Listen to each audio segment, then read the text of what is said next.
Hello everyone, welcome back to my channel Anamika's variety কিচেনের নতুন রেসিপিতে আপনাদের সকলকে অনেক অনেক স্বাগত জানিয়ে আজকের রেসিপিটি শুরু করছি। আশা করি আমার সকল বন্ধুরা ভালো আছেন এবং সুস্থ আছেন। আজকে আমাদের রেসিপি পাকা আমের কেক। এখন তো বাজারে প্রচুর পরিমাণ পাকা আম পাওয়া যাচ্ছে, একবার হয়ে এই রেসিপিটি ট্রাই করার রিকোয়েস্ট রইল। দেখুন, এখানে আমি একটা পাকা আম খোসা এবং আঠিটা বাদ দিয়ে এরকম ছোট ছোট টুকরো করে কেটে নিয়েছি। এখানে আমি মিক্সারের মধ্যে আমি যতটা মিষ্টি দেব তার জন্য চিনিটাকে আমি গুঁড়ো করে নিয়েছি।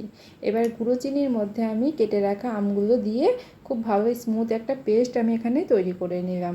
আপনারা চাইলে চিনিটা শিলপাটাতেও গুঁড়ো করতে পারেন বা চিনিটা গুঁড়ো না করেও দিতে পারেন, যেভাবে আপনাদের সুবিধা হয় সেটাই করে নেবেন। এবার এখানে আমি বড় সাইজের একটা পাত্র নিয়েছি, তাতে আমি দিয়ে দিলাম 200 গ্রাম সুজি। আর যে আম এবং চিনির মিশ্রণটা রেডি করেছিলাম সেটা আমি পুরোটাই এখানে দিয়ে দিলাম। এবার সুজির সাথে এই মিশ্রণটাকে একটু ভালো করে মিশিয়ে নিতে হবে।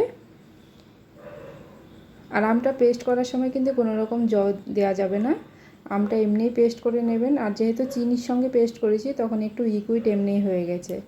এবার আমি এখানে দিয়ে দিলাম 1 কাপের একটু কম ময়দা। পরিমাণটা আপনারা যতটা করবেন সেইভাবে একটু বুঝে দিতে হবে। এবার আমি এখানে একটা ডিম দিয়ে দিচ্ছি, তবে ডিম ছাড়াও আপনারা করে নিতে পারেন। কিন্তু আমি এখানে ডিম দিয়েছি একটা, আর আমি এখানে দিয়ে দেব হাফ চামচেরও কম আমি বেকিং পাউডার দিয়েছি।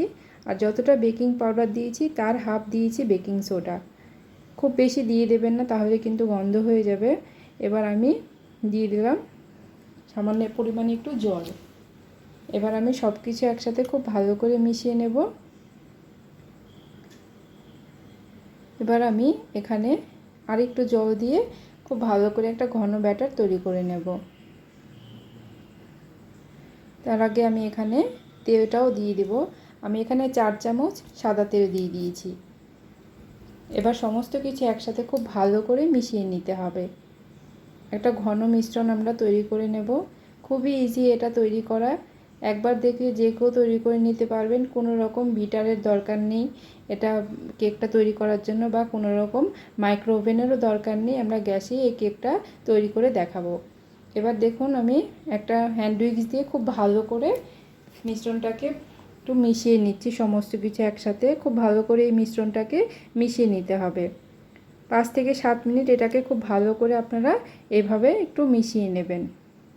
এবার আমি যেহেতু সুজি দিয়েছি এটা ফুলবে, তাই 10 মিনিটের জন্য আমি ঢাকা দিয়ে রেখে দিলাম।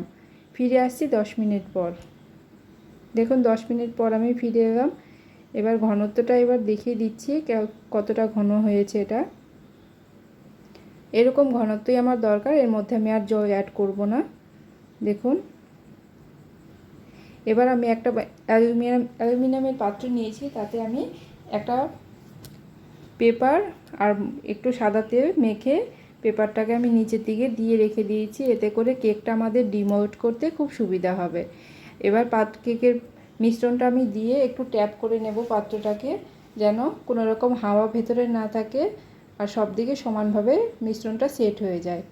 আর এদিকে আমি আগের থেকেই একটা কড়াইতে কিছুটা লবণ নিয়ে আমি 10 মিনিট লবণটাকে গরম করে নিয়েছি। এবার আমি এভাবে ঢাকা দিয়ে দেব। আমি নিচে লবণ দিয়ে করছি, তবে আপনারা চাইলে এটা লবণ ছাড়াও এমনি কড়াইটাকে আগে গরম করে নিয়ে তারপরে করতে পারেন। আর এই লবণটা আমি এই কেক বানানোর কাজে আমি এটা ব্যবহার করি। এই লবণটা আমি আবার ঠান্ডা করে রেখে দেবো, এটা কিন্তু নষ্ট হবে না। যতবার আমি কেক তৈরি করি আমি কিন্তু এই লবণটার মধ্যেই কেকটাকে তৈরি করি।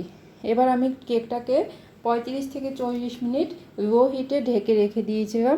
কেকটা কিন্তু আমাদের রেডি হয়ে গেছে। দেখুন, ছুরির গায়ে একটু লেগে যাচ্ছে না, তার মানে বুঝতে হবে কেকটা ভেতর থেকেও পুরোপুরিভাবে একদম হয়ে গেছে খুব ভালো করে। এবার আমি একটু সাবধানে, এটা এখন গরম আছে, সাবধানে আমি নামিয়ে নেব। খুব সুন্দর হয়েছে কেকটা। এবার দেখুন, ডিমোল্ড করে নেব। তার জন্য প্রথমে আমি সাইড থেকে একটুখানি ছাড়িয়ে নেব। যেহেতু নিচে পেপার দেওয়া আছে, আপনারা বাড়িতে যে লেখালেখির কাগজগুলো আছে সেইগুলো আপনারা এভাবে নিচে দিয়ে নিতে পারেন, তাতেও কিন্তু খুব সুন্দর উঠে যাবে। প্রথমে সাইড থেকে একটু ছাড়িয়ে নেবেন, তারপরে দেখবেন পেপারটা ধরে টানবেন, তাহলে খুব সহজেই উঠে আসবে। এবার আমি একটা পাত্রের মধ্যে কেকটাকে ছাড়িয়ে নিচের পেপারটাকে ফেলে দিয়েছি। এবার আমি আপনাদের কেটে দেখাচ্ছি ভেতরটাও কত সুন্দর সফট হয়েছে। ভিডিওটি শেষ পর্যন্ত দেখার জন্য সবাইকে অসংখ্য ধন্যবাদ। দেখা হবে নতুন কোনো রেসিপির সাথে। সবাই ভালো থাকবেন, সুস্থ থাকবেন এবং অনামিকাস ভ্যারাইটি কিচেনের পাশে থাকবেন। আর অবশ্যই কমেন্ট করে জানাবেন কেমন লাগলো পাকা আমের এই কেকের রেসিপিটি। আপনাদের কমেন্টের অপেক্ষায় রইলাম। ভিডিওটি ভালো লাগলে একটি লাইক দিয়ে বন্ধুদের সঙ্গে শেয়ার করে দেবেন। Thanks for watching. বাই।